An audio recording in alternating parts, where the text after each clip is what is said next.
So cell structure, we will see this. A cell structure, it is like one kind of data. Okay, so it might be the, let's say in that it might be a character type, it might be an integer type, or it might be the array type. So we'll see this. Okay.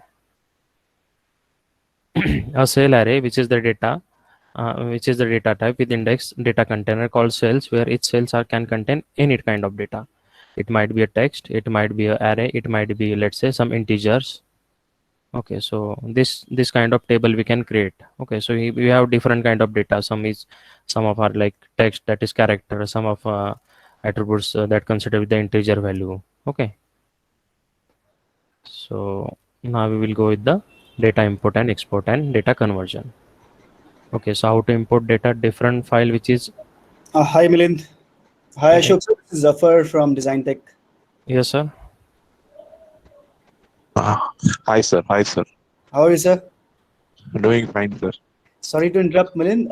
Milind, I just want to understand that you are explaining so many things. How would, as a student, I find out the things? Where should I get that description on those things? Like you have shown display, you have shown nth Yeah, row. documentation. I'm coming to that point where you can refer this function. Okay, where you will find what is how to use this function, the What documentation part. if I have some difficulties?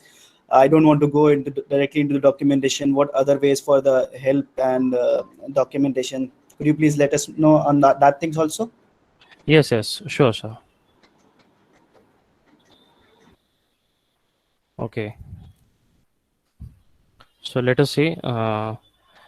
We covered some of the examples here. Okay, so any let's say if you are not aware about, let's say, display. Okay, so you can just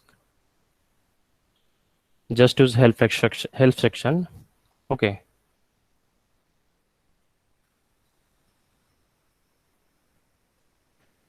and it will show the documents what you have to go for it.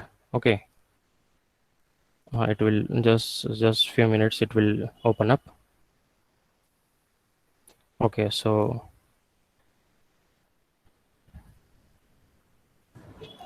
Meanwhile, I heard that MATLAB is intelligent and it will automatically pop up things for me. It has suggested that when you have entered 5A and it suggested that 5 into A, what else it could do for me if it is intelligent?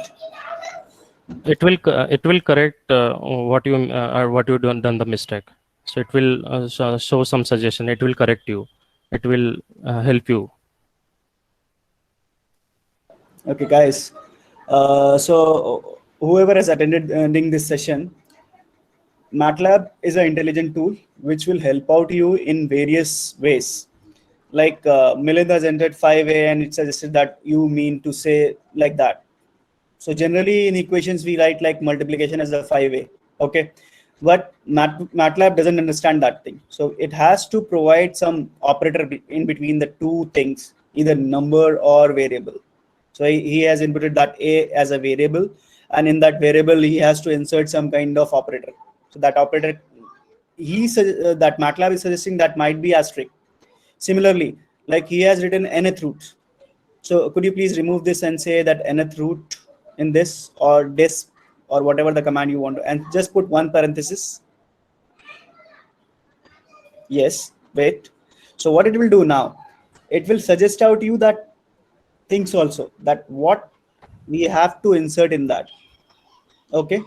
If you still find out difficulty to get that what things we need to provide in nth root, because of it clearly state that we have to provide x would be the number for which I need to find out that nth root, and n that what kind of root, because if I'm using nth root. One more operator is apart from nth root is there, like he found it out for that cube root or 10th 10th row. root. Yes, sir. So we can use power operator also with shift on 6, one character is there, upper triangle, so we can use that also. So it totally depends that what kind of commands. So in MATLAB, various ways are there to insert a particular command. In MATLAB itself, There are more than 2000 functions or more than that is there in graphics, in mathematics. So you need to find out the things that what is the better way to write down a function for you.